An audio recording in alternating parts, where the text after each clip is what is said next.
I got Wella the dog drunk on the set of EastEnders. David's team. Is she telling the truth? Right, what was the... What's EastEnders? Thank you. Excellent. What's the alcohol in question? What were you... Vodka. Vodka. How much vodka? It was just, you know, like a small glass. That's small, is it? Small glass of vodka. How So did the you... glass, it was one of those small, round, like, flat-bottom little glasses. Just a glass, basically. You just described a glass. How did you get it in his mouth? No, I didn't put it in his mouth. We put it in his bowl.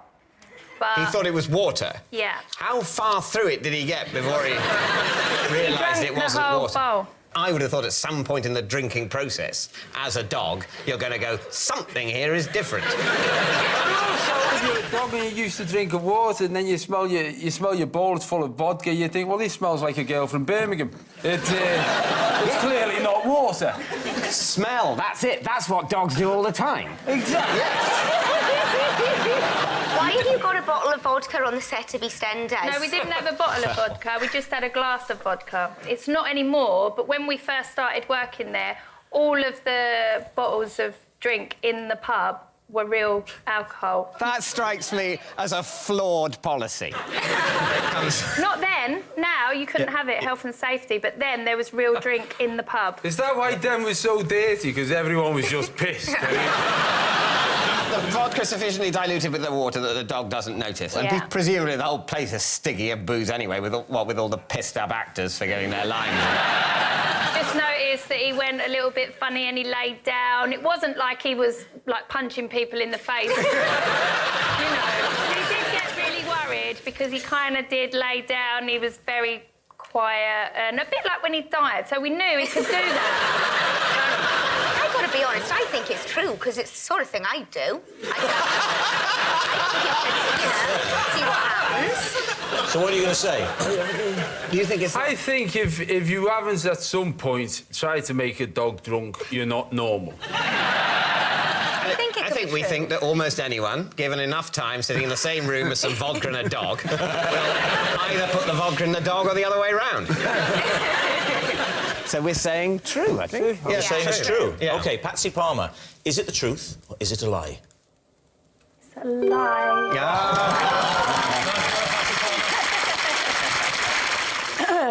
When I travel by tube, I like to see how many strangers I can make yawn by yawning myself. My record is 9 in one carriage. David's team. Well, let's see how good you are at faking a yawn. Oh, that's good. Although I have been speaking, so it's not a test. Gabby's gone, Gabby's gone. I will. Yeah. I'm feeling a bit. I yawned earlier when you were talking about it earlier. That's good, David. This would be great for the trail. Coming up on BBC One. Yeah. Your record was, what was it? 9. 9, and how long a tube journey was that? I think I started at Cockfosters, and I think I'd ended up at Piccadilly Circus. I remember where I was going, actually. You started at Cockfosters? That's the end of the line, isn't it? Yeah, that's right, the end of the line. Do you live at Cockfosters? I live thereabouts. The reason I'm inquiring about Cockfosters is that obviously it's a well-known station name. Yes. Because all of the Piccadilly line trains going in one direction are going to Cockfosters. And I think Going therefore... from Cockfosters is going from. Obviously, I'm aware that you have to... The same number of trains have to come from there as go to there, otherwise they'll end up stockpiling. I'm not denying that many trains emanate from Cockfosters. What I'm thinking, though, is that you were thinking, oh, what tube journey could this have been? And the name Cockfosters came into your head because you've seen it so many times on the display in the station. And that's making me think that you're lying. When I say to people about that end of the line, people just, it's like it's Brigadoon. It's not, it's there. Yeah. People live there, there are lovely houses. No. Cockfosters is a fictional place. Like That's where Fisher lives. Yeah. When you yawn, Diane, do you, in order to draw attention to the fact that you're yawning and spread your yawn, more effectively, do you make any noise? Do you just do a... Yawning isn't the noisiest of... Oh, you can do it. I Okay. See, I do it to let...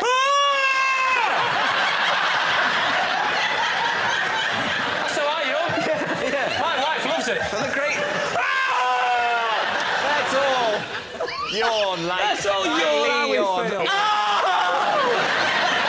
That's not more! I often say when I yawn. Kill me now! I say when I'm tired. Diane, one thing that troubles me about this is that you are, because of EastEnders, a very recognisable face. Yeah. I would have thought you'd be wanting to... We yawn. Not draw... Well, I'm not saying nobody in EastEnders yawns. Certainly the viewers, for one. What I'm saying is... What I'm saying is that someone who is in the public eye often doesn't want to draw attention to themselves. But interesting enough, of course, if you're yawning, you look less like yourself. So it could be a way of not drawing attention to yourself by going... I don't think, Lee, that at any I point... genuinely do that. If I'm in a situation, like, where there's... It's not often it happens, but people recognise me, I'll slightly change the shape of my face. I'll sort of go...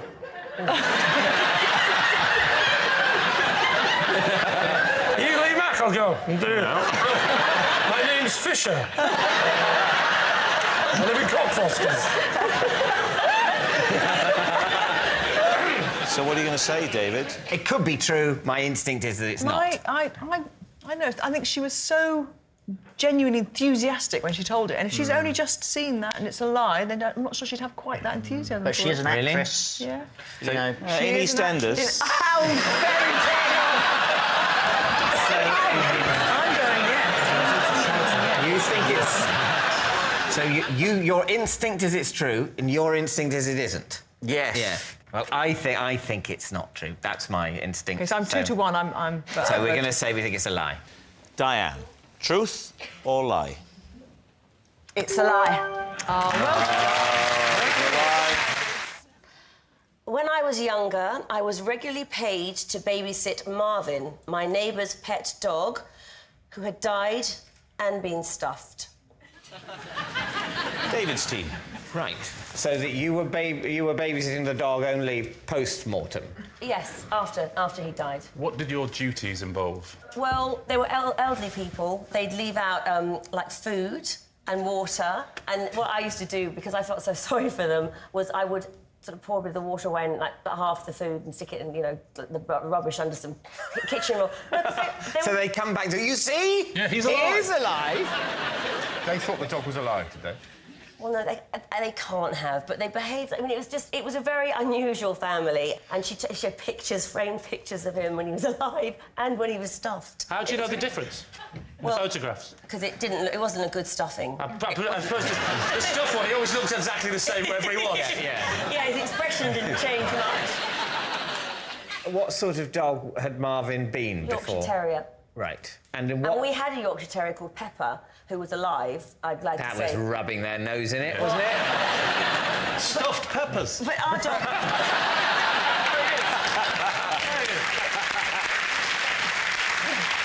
But our dog was, like, totally untrained. I mean, adorable, but... Whereas Marvin was so well behaved. What position was Marvin stuffed in? What was... Standing. Did he have a facial expression? If there was any kind of emotion coming Like from... this, like that. So, like he was angry, like he died in a battle. Maybe he was stuffed to death. Yeah. What a way to go. If I had a stuffed dog that was stood up, I'd put one of its legs in a bucket, then I'd always know where that bucket was. What do you think, David? Which way are you leaning on this? Sounds quite convincing. You're convinced? Well, I think it's impressively told if it's a lie.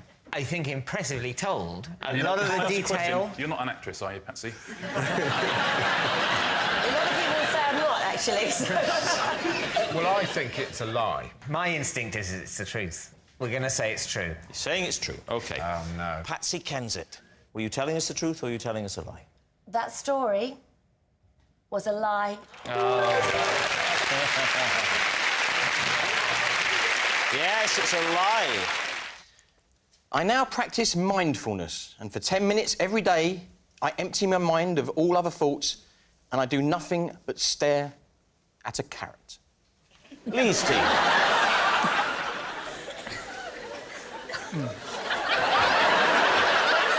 up until the last word. Why would you look at a carrot? I would show you the picture, but this goes out before the watershed. It's a particular shape of carrot, and it just distracts me. What is it? Well, you can describe the shape, can't you? Yes. Is it part of the anatomy? Yes, that would be correct. The male anatomy? Yes, it would. And you find that relaxing to look at? I'm comfortable with that, it's fine. It just takes my mind off of things and I relax. Can I say, a carrot doesn't last forever. Once the carrot rots, you use a different carrot. No, it's pickled. It's in a jar. Yeah. Where did you get it from? Did Buzz Aldrin give it to you? A couple of years ago, my wife she got a greenhouse and she started growing veg.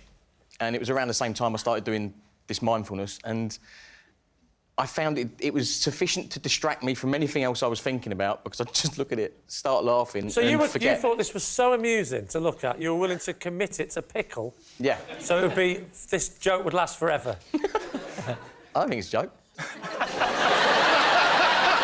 find it amusing? Yeah, it's amusing, but it's... Yeah. But through the amusingness comes the inner peace. Yeah. So you're looking That's why at... so many people fall asleep watching your DVDs.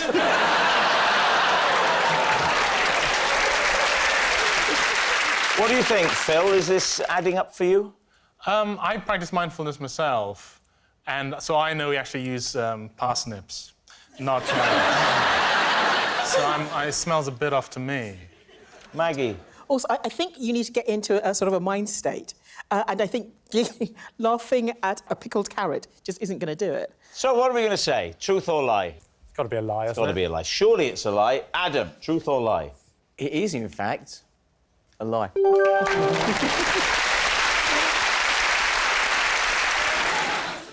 I once went skinny dipping with Sharon from EastEnders. David Steve.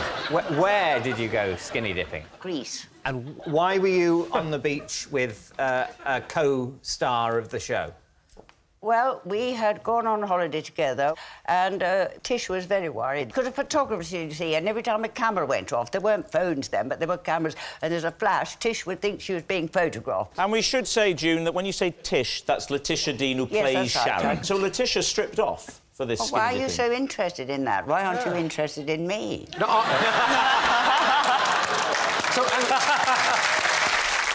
So, when was this happening? Well, it was about 1988, I'd Right. say. It might have been 89. Right. And why did you decide to go swimming naked rather than wearing swimming costumes, as is conventional? Because there was nobody else on this beach, except a lot of Poles. Well, not...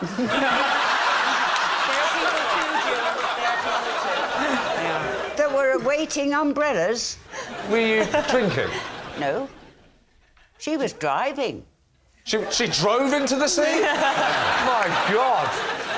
What are you thinking, David? Well, I think this is basically a plausible story. People have been nude in their life. Even I have, on occasion... David, let's not, please. I'd like to sleep tonight. Have you ever been skinny dipping, David? Is it something you've ever done?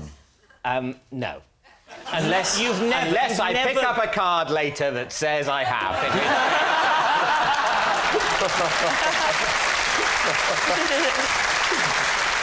Can I ask one more question? Do you mind? What Factor sun cream did you wear as you went in? I don't think I had any on. It's not responsible, really, Well, is it? Again, this isn't the one show. You're not presenting a feature on sun care. OK. Do remember, if you are popping in with your tinkle out, to cover up with a bit of sun cream.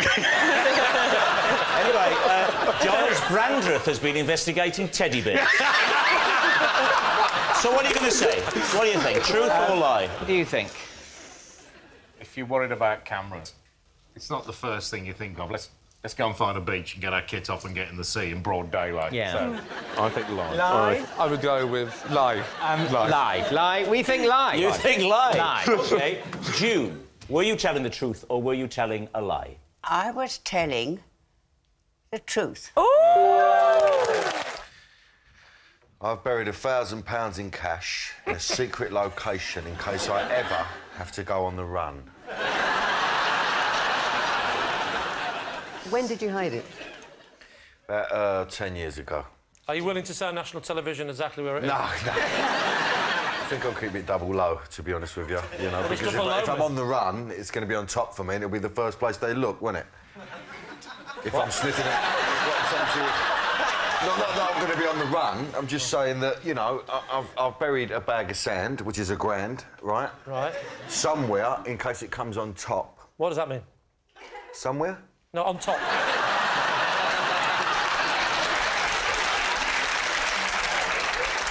If something happens illegal. Oh, I thought or- you meant in case the money you haven't buried no, it deep enough and it will end up on top.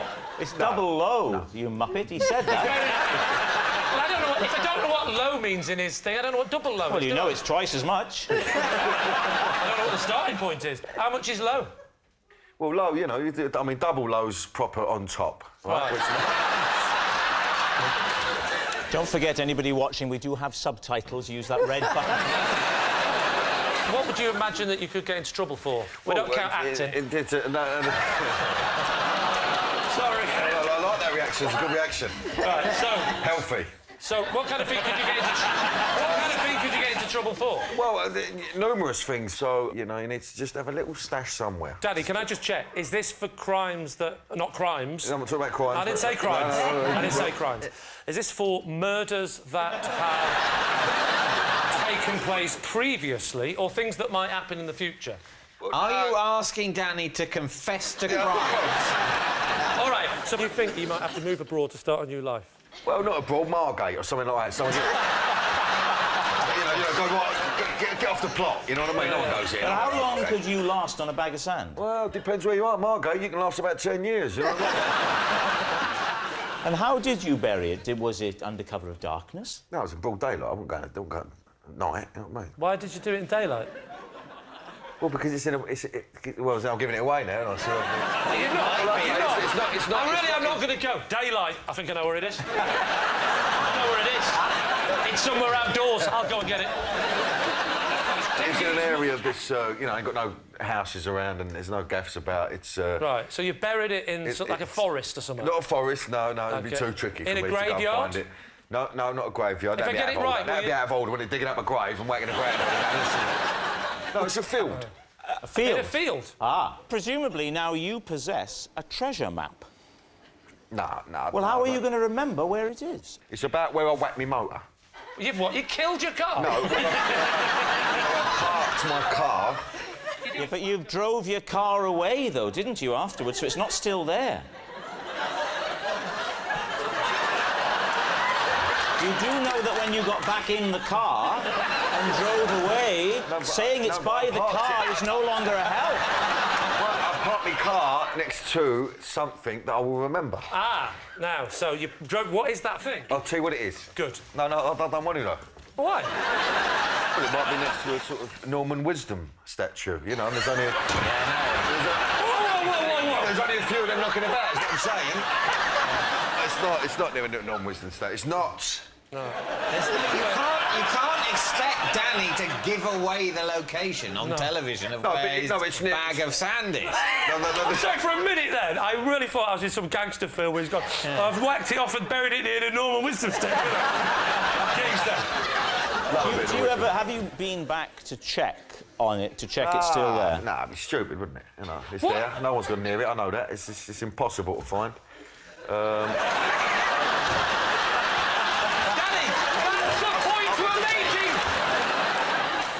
So what do you think, Lee? What do we think? Absolutely not. Really? No. I say it's a lie. Joseph says 1,000 wouldn't have been enough. And I say it must be a lie. You're going to say lie? OK. Danny, truth or lie? It's a lie, innit? Come on. I once stole the shirt off a Scarecrow in order to get into a nightclub. Leasty. Wow. OK. Was you not wearing anything before you went to the nightclub? Me? Yeah. T-shirt, you see. OK. Oh, well, they wouldn't let you in? Yeah, but well, it is, you know, it's all a bit more relaxed these days because the dress code isn't what it was back in the day. What was the day? What year? Back in the day, or when this happened? Well... It was early 2000s. So early 2000s, you've gone to a nightclub. Where was this nightclub? In Rochester. Rochester is a town, right? And that's why it's got a nightclub in it. And scarecrows don't really tend to be used in towns What because a they're very out good in massive fields. Thank you, Miss Martin. So when did you find out you needed a shirt to get in the club? Did you go to the club? When and the then bouncer said, you ain't coming in. Right, and then you walked back to the Scarecrow to get the shirt? I walked back to the allotment. This is very high-level play. This is like chess, isn't it, between Sean and Joe? Take that, Moriarty. Do you live in Rochester? No. So how did you know there was an allotment in Rochester near the nightclub? But I lived near it then. Oh, I see.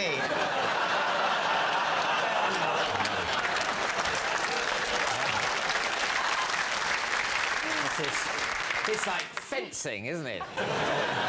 But then again, if you lived in Rochester, why didn't you just go home and get a shirt? Oh, this gets better and better. Checkmate. No. I was born in Chatham, but brought up in Maidstone. But my uncle lived in Rochester, and it was one of the allotments on his patch, so I knew where the allotments were.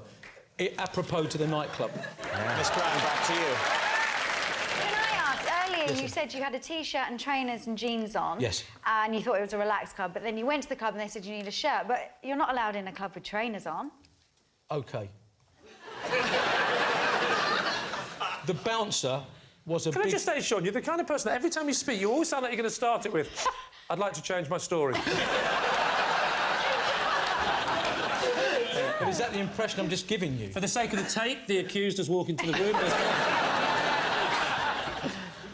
The bouncer was a massive fan of EastEnders and was quite embarrassed at turning me away.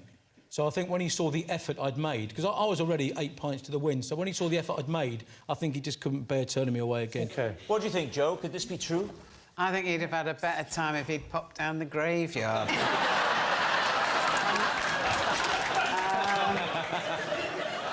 I think there's a lot of anomalies in it. This is what I think. A man who knows exactly where an allotment is because he knows the town so well knows you can't get into the nightclub without collars. And for that reason, Sean, we find you guilty. So what's he saying, Lee? You think it's a lie, don't Lie. You think it's a lie? You think it's a lie? You all think it's a lie? We all think it's a lie. Sean, truth or lie? It is a lie.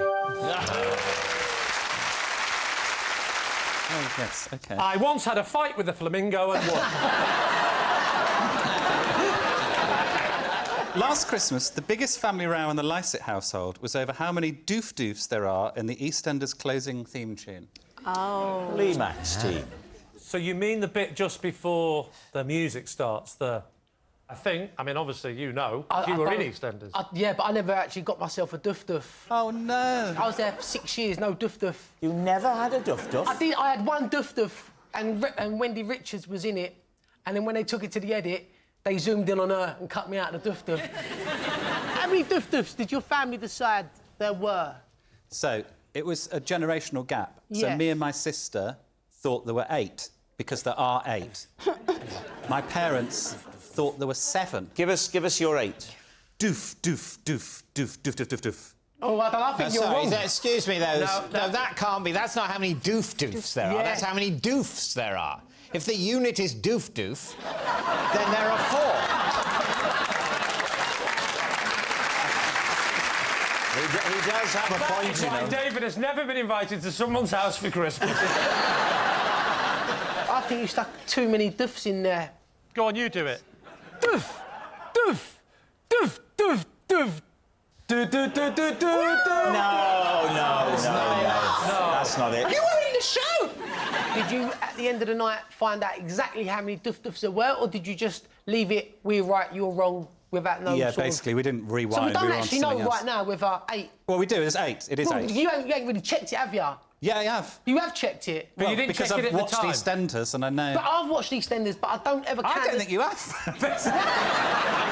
I think there's only 3, because I think the fast ones at the end aren't duff-duffs, they're something else. Like a little... I'm sort of with Joe. I think it's probably 2 to 2.5 doof-doofs or 4 to 5 doofs What's a before the half-doof? nature, the nature of the noise changes such that it can no longer be labelled either a doof or a half doof-doof. So, yes.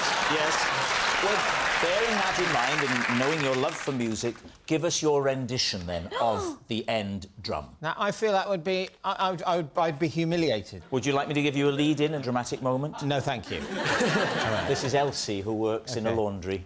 Who's Elsie? She was never in EastEnders. She's a character that I've created. Well, what about Dot Cotton? Come on, Yeah, you look a bit like Dot Cotton. You do a bit. You've definitely got...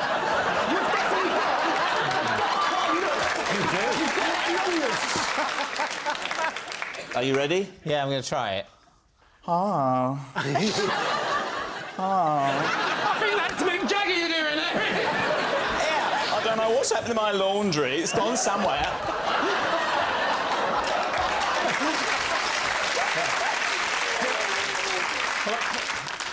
Doof, doof, doof, doof, doof, doof, doof, doof. All right. What do you think? Well, that sounds like the washing machine's broken.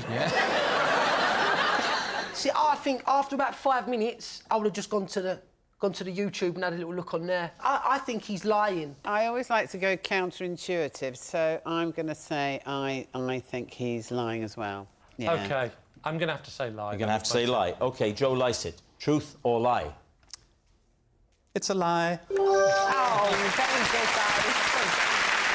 And Joe Swash, there's a treat for you, because you said you never had a doof-doof. We're going to give you one tonight. Whatever you want to say, something dramatic, and it's going to come in. It's going to happen. And trust me, it doesn't matter what you say, because we're all just going to be counting. OK, Joe, here we go. Is it my baby? Oh, there's 9! There's 10! 9! There's 10! It's 9. It's 9. There was 9 in there. It's 9. Joe Swash, you're next. OK. One Christmas, I accidentally put the wrong address in my mum's Satnav, and instead of driving to Lakeside, she drove all the way to the Lake District. Right, David's team. Geographically, where was the starting point? Well, it was London, yeah. It was a long time ago. It was when the Satnav, remember it was called Tom Tom? Actually, it wasn't called Tom Tom. What was it called? It was called Tom Tom Tom Tom Tom Tom Tom.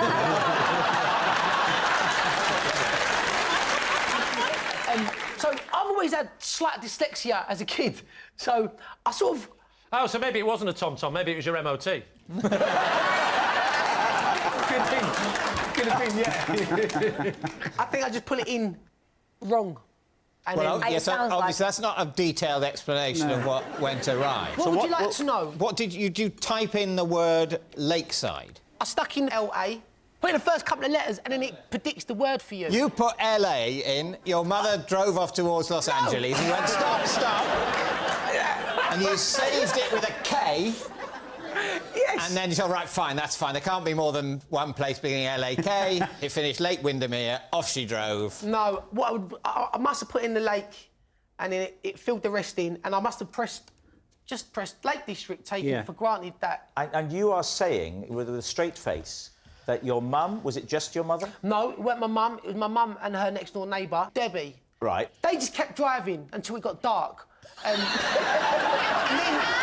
And then what my mum said is that they got so scared because it was just them two in the car and they didn't know where they were going. My mum doesn't know how to do the sat-nav and all that business, that they thought it would be safer just to continue to where they were going and then just work out what to do the next day. So they went to the Lake District. They arrived in the Lake District? Yes. It took them like 6 hours. Yeah, they got It took what? 6 hours? Yeah, they took some wrong turns. So they had to get a hotel and stay in the Lake. I swear.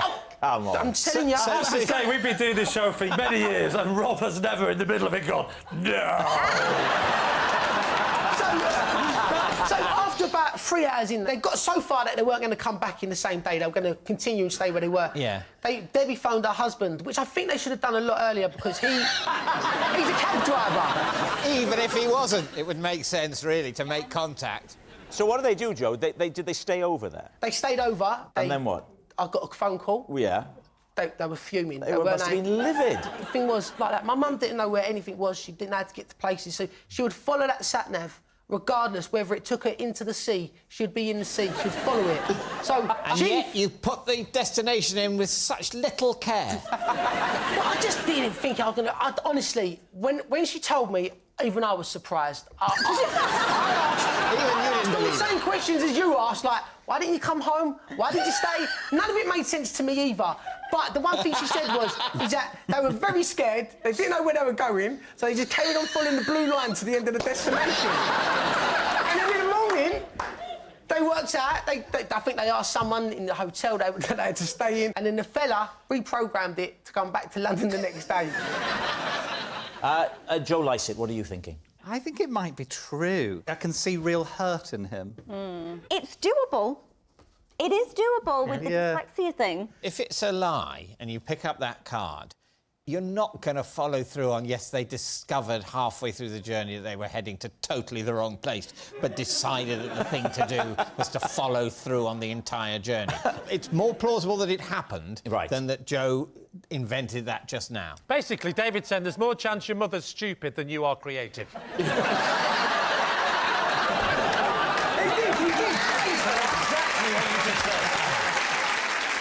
I think we think true. I think we think true. It's true that they drove all that way. Joe Swash, was it true or was it a lie? Yeah, it happened, yeah.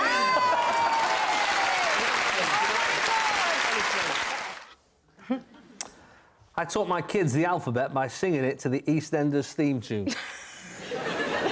Well, they've got to hear it.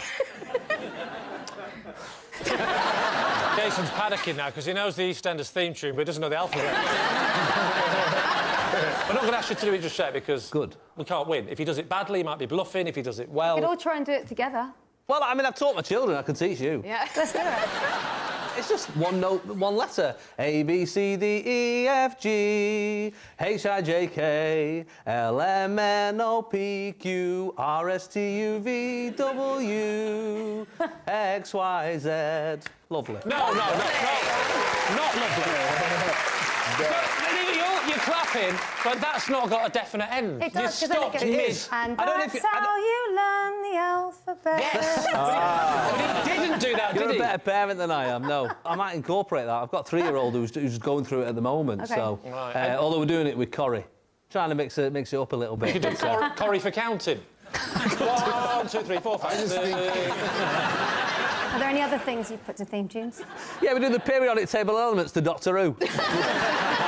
Is EastEnders on in South Africa? No. Just get the box set and catch up. And it was a letter to a note. Because you could have gone A, B, C, D, F, G... Yeah, but I wanted to make I it... haven't finished. H, I, K,